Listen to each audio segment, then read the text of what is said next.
Olá, eu sou o Dimas, professor de matemática do canal Matemática Simples e Prática. Se você é um aluno motivado e quer se preparar melhor para o Enem, eu vou estar publicando nesse canal algumas videoaulas, onde eu resolvo questões do simulado do Enem 2017. Tem pessoas que dizem, matemática é difícil demais, mas tudo depende do preparo, depende do ensaio. Se você considerar um jogador de futebol, o Neymar, o que você vê ele jogando no campo não é nada em relação ao que ele ensaia, em relação ao preparo.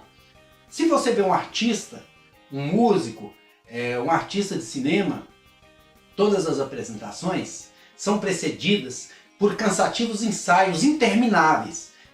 Quanto mais ensaio, melhor é a apresentação. Assim também é com o aluno.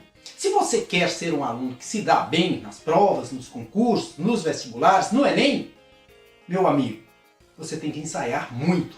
E o que é o ensaio? É a resolução de questões, é assistir videoaulas, é estudar a matéria. Esse é o ensaio, esse é o preparo que pode te levar a ser um vencedor. Aprender para vencer. Vamos nessa? Dando continuidade à resolução das questões dos simulados do Enem, nós vamos agora à resolução da questão de número 11. Pedro e seu filho Lucas estão na beira de um lago de águas tranquilas, distante X metros um do outro.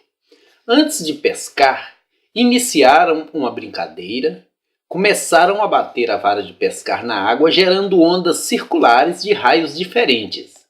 Em um dado momento, as duas ondas se encontraram, ficando os dois círculos tangentes e também tangentes à margem do lago, conforme indicado na figura. Se os raios dos círculos medem 90 centímetros e 40 centímetros, a distância entre Pedro e Lucas em centímetros é igual a quanto? 50, 120, 130, 139, 140. Se você quiser pausar o vídeo e resolver, depois voltar e conferir, aqui a maneira como eu resolvi, fique à vontade. Habilidades necessárias para resolver a questão número 11. Utilizar o Teorema de Pitágoras para calcular distâncias. Olha, observando aqui o centro dos dois círculos e lembrando que disse no problema que o círculo maior tem raio igual a 90 e o círculo menor tem raio igual a 40 centímetros, nós podemos já indicar essas medidas aqui. E lembrando que está pedindo a distância de A até B.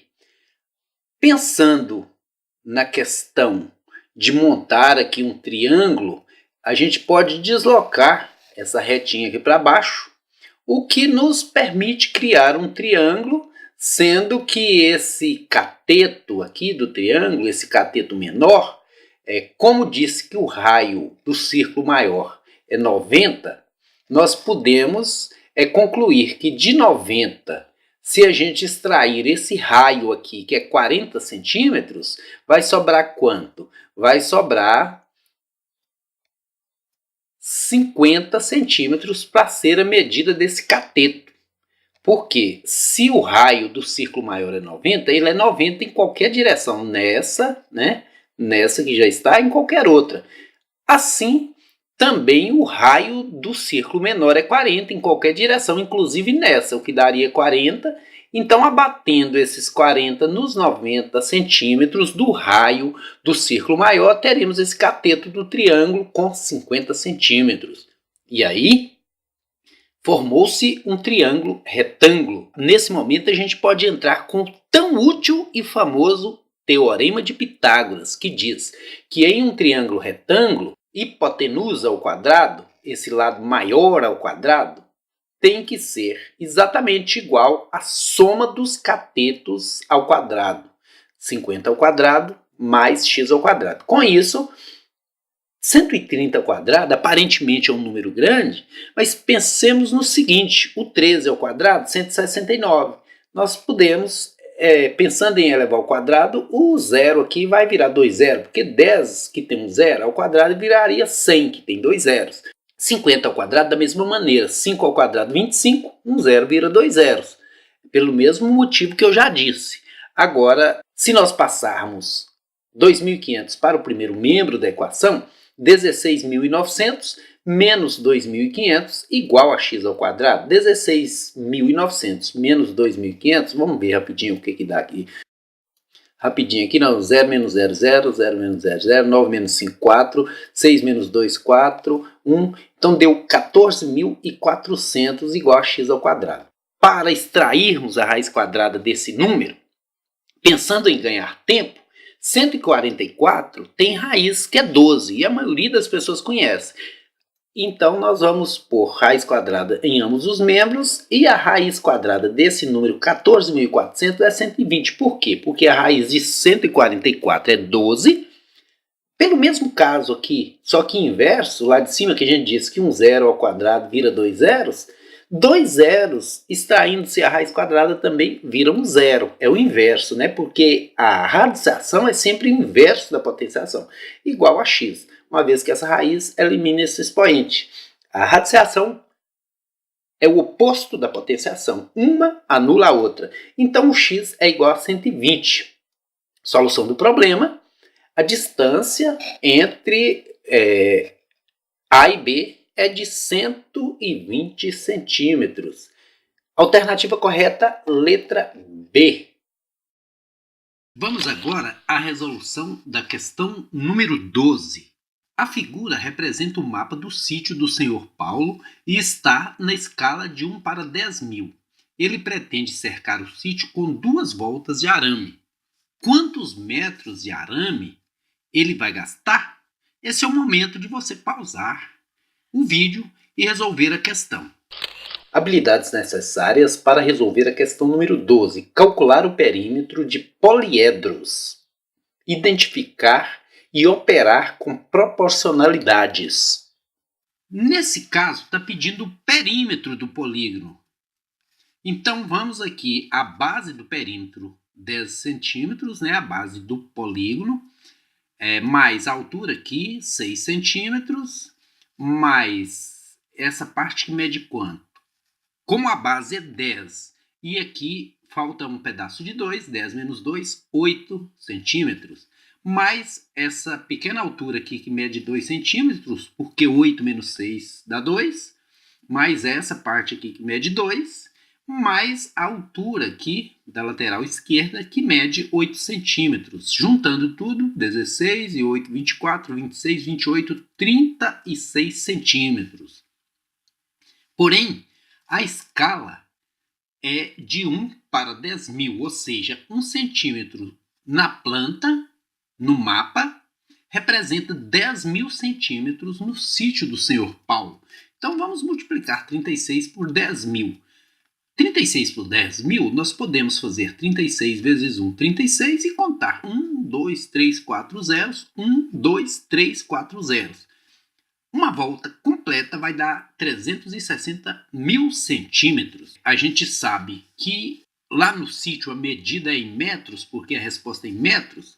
Nós transformando 360.000 centímetros em metros, vamos encontrar 3.600 metros, uma vez que 1 metro são 100 centímetros. Com 2 voltas completas, 2 voltas, 3.600. Com 3.600, 7.200 metros. Alternativa correta, letra D. Vamos à questão de número 13. O pai de uma família com 5 pessoas que consomem individual e diariamente 0,11 metros cúbicos de água foi a um depósito de material de construção escolher uma caixa d'água para a nova casa. O vendedor apresentou-lhe 5 opções de caixa d'água que estavam disponíveis para venda. A primeira opção era uma caixa cilíndrica com as medidas de meio metro de raio, 50 centímetros de raio da base e 0,81 metros de altura, ou seja, 81 centímetros de altura. A segunda opção era uma caixa cilíndrica com as medidas de 0,60 metros, né, 60 centímetros, do raio da base e 0,56 metros de altura, 56 centímetros de altura. A terceira opção era uma caixa cúbica com 79 centímetros de lado, ou seja, 0,79 metros de lado. A quarta opção era uma caixa d'água cúbica com 0,82 metros de lado, ou seja, 82 centímetros de lado. E por último, a quinta opção era uma caixa d'água cúbica com 0,85 metros de lado, com 85 centímetros de lado. O pai explicou ao vendedor que a capacidade da caixa d'água deverá atender ao consumo diário de toda a família e permitir ainda que sobre 10% da água todos os dias, considerando π igual a 3, a caixa d'água que atende exatamente as condições apresentadas pelo pai é qual das opções? 1, 2, 3, 4 ou 5? Essa é a hora de você pausar o vídeo e resolver. Habilidades necessárias para resolver a questão número 13. Calcular e comparar volume e capacidade do cilindro e do cubo. Então, lembrando que cada pessoa da família consome 0,11 metros cúbicos, nós vamos lembrar aqui que uma caixa d'água que tem 1 metro de largura, 1 metro de profundidade e 1 metro de altura, cabe 1.000 litros de água, ou seja, 1 metro cúbico tem capacidade para 1.000 litros. Isso vai ser importante para que a gente saiba que 0,11 metros cúbicos é 0,11 vezes 1.000, que vai dar 110. Então, uma pessoa consome 110 litros. Como são 5 pessoas, 5 vezes 110, 550 litros. Mas o pai ainda quer que sobre 10% dessa água todo dia. 10% passa a ser 110 por 100, porque aumentou 10%. Então tem que ter o 100% da água que vai ser gasta, mais 10%, né? Então 110 sobre 100, quando a gente divide, dá 1,1. 1,1 vezes 550 vai dar... 1 vezes 0 é 0, 1 vezes 5 é 5, 1 vezes 5 é 5, 1 vezes 0 é 0, 1 vezes 5 é 5, 1 vezes 5 é 5, vai dar 0, 5, 10 eleva 1, 60, 50, com a vírgula aqui, uma casa antes do final, 605 litros de água por dia que esse pai vai gastar. E a caixa d'água, para caber isso, vamos ver qual dessas opções que vai oferecer essa capacidade. Sabemos que no primeiro caso, que fala de um cilindro, a fórmula de cálculo de volume do cilindro é πr2h. Π vezes raio ao quadrado vezes a altura. Como o raio dessa caixa d'água é meio metro, né, 50 centímetros, vai ser o π, que aqui no caso foi dito que é para tomar como base o 3, vezes o raio, que é 0,5 ao quadrado, vezes a altura, que é 0,81. Então, nós vamos ter o volume é igual a 3 vezes 0,25 do 0,5 ao quadrado, vezes 0,81. Fazendo a continha aqui rapidinho.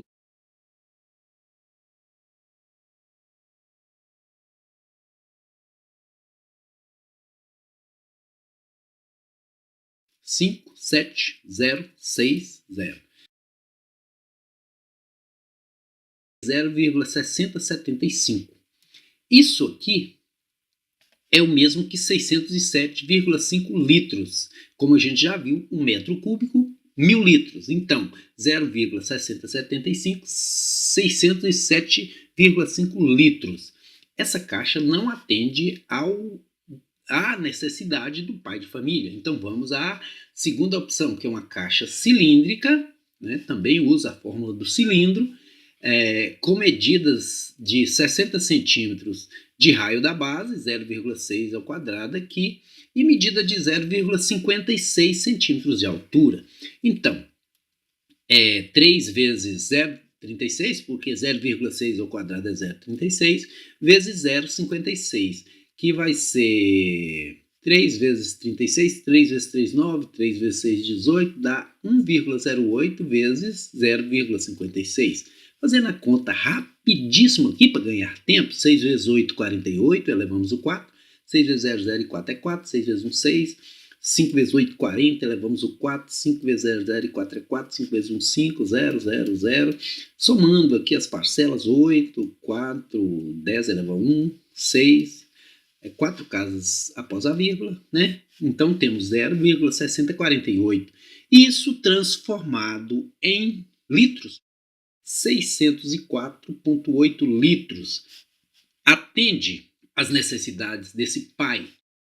604,8 litros é praticamente 605 litros. Então, essa caixa d'água vai atender a necessidade desse pai de família. 604,8 litros é aproximadamente 605.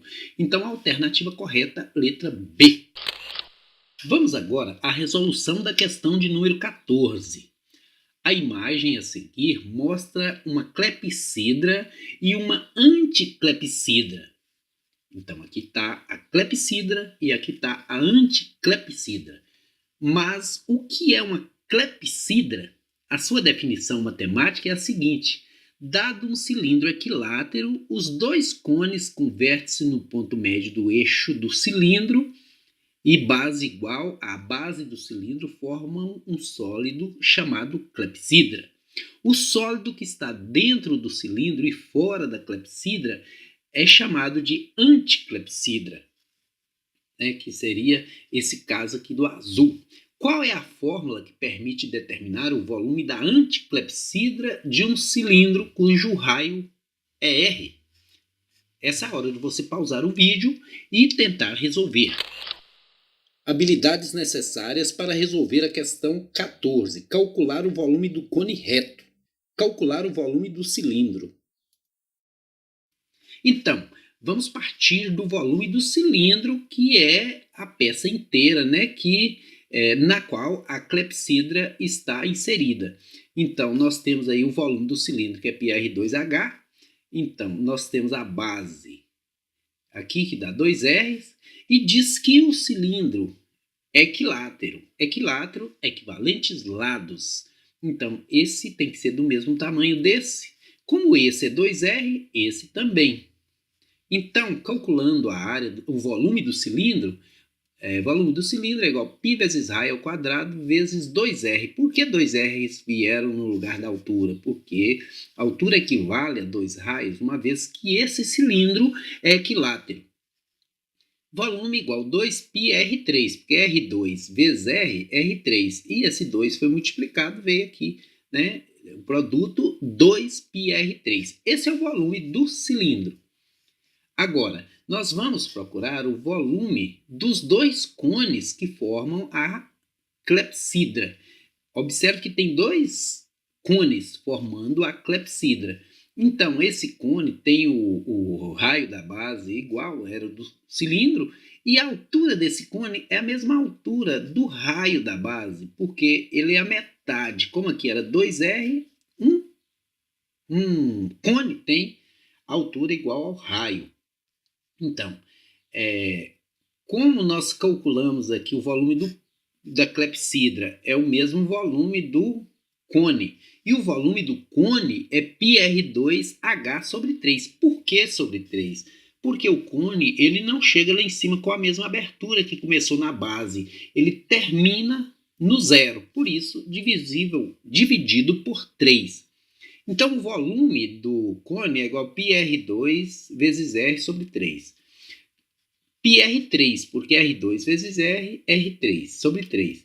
Então, nós temos que lembrar que nós temos quantos cones dentro do cilindro? Nós temos 2 cones para formar a clepsidra, né? Então, 2 vezes πr3 sobre 3. A clepsidra é a que está no centro, né? Azul mais escuro. E a anticlepsidra é o azul mais claro. Então, eu preciso pegar o volume do cilindro e tirar dele o volume da clepsidra para eu encontrar o volume da anticlepsidra. Então, nós vamos ter 2πr3, que é o volume do cilindro, menos 2πr3 sobre 3, que é o volume da clepsidra. Tirando o menor múltiplo comum, 3 por 1, 3 vezes 2, 6. 3 por 3, 1 vezes 2, 2. 6πr3 menos 2πr3, 4πr3/3. Esse é o volume da anticlepsidra. Alternativa correta, letra C de casa. Vamos agora à resolução da questão de número 15. Uma empresa de combustíveis anunciou os 5 reajustes médios sem impostos no preço da venda da gasolina nas refinarias durante 5 anos. Em 2011, 8%, em 2012, redução de 3,5%, em 2013, aumento de 4%, em 2014, redução de 4% e em 2015, aumento de 6%. Um comerciante lembra que o preço da gasolina antes do reajuste, em 2011, era de R$ 2,357 por litro e deseja saber em que ano, considerando os 5 reajustes apresentados, a gasolina teve o seu menor preço. O ano que apresentou o menor preço da gasolina foi 2011, ou 2012, ou 2013, ou 2014, ou 2015. Habilidades necessárias para resolver a questão de número 15. Calcular e aplicar diferentes taxas de porcentagem e comparar preços. Voltando aí, o valor inicial da gasolina era quanto? Era R$ 2,357 por litro. No ano de 2011 teve um aumento de 8%. Então vamos pegar o valor inicial, que era 2,357, vezes 1,08. Por que 1,08? Porque 8% são 8 centésimos. Centésimos, olha, décimo, centésimo, 8 centésimos a mais do que era antes. O que era antes está nesse 1 aqui. O aumento está no 0,8. Vamos ver aqui 1,08 vezes 2... 357, 7 vezes 8, 56, elevou 5, 45, eleva 4, 3, 8, 24, 28, eleva 2, 12 vezes 8, 16, 2, 18, 0, 0, 0, 0, 7, 5, 3, 2.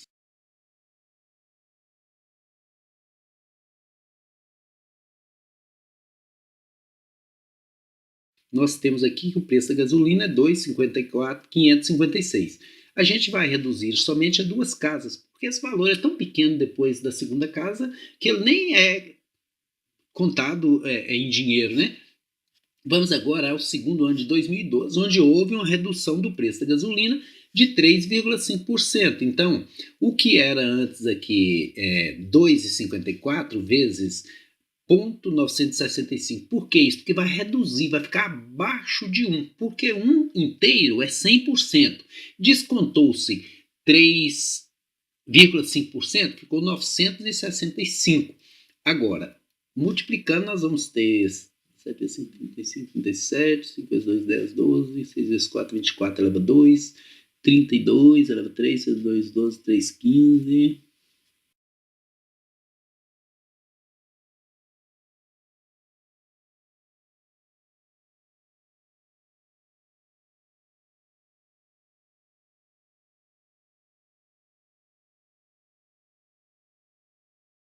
Então, esse ano aqui a gasolina foi para 2,45,110. A gente vai reduzir para 2,45. No ano de 2013, o preço da gasolina sofreu um aumento de 4%. Então, nós vamos multiplicar isso por 1,04.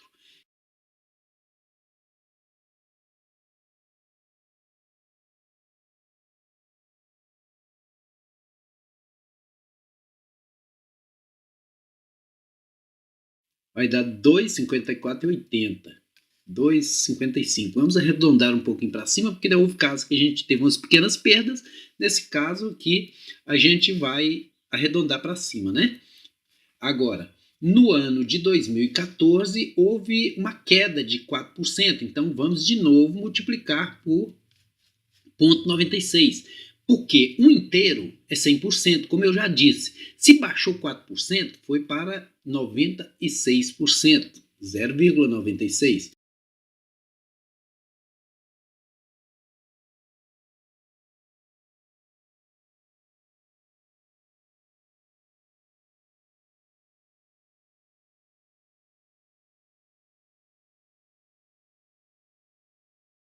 R$ 2,44,80. 2,44. No último ano aqui de 2015 houve um aumento de 6%, então vamos multiplicar por 1,06, né? 6%, décimo centésimo. E tinha já o preço anterior, que era esse, mais 0,6, né? Que é 6%. Então vamos ver, 24 anos.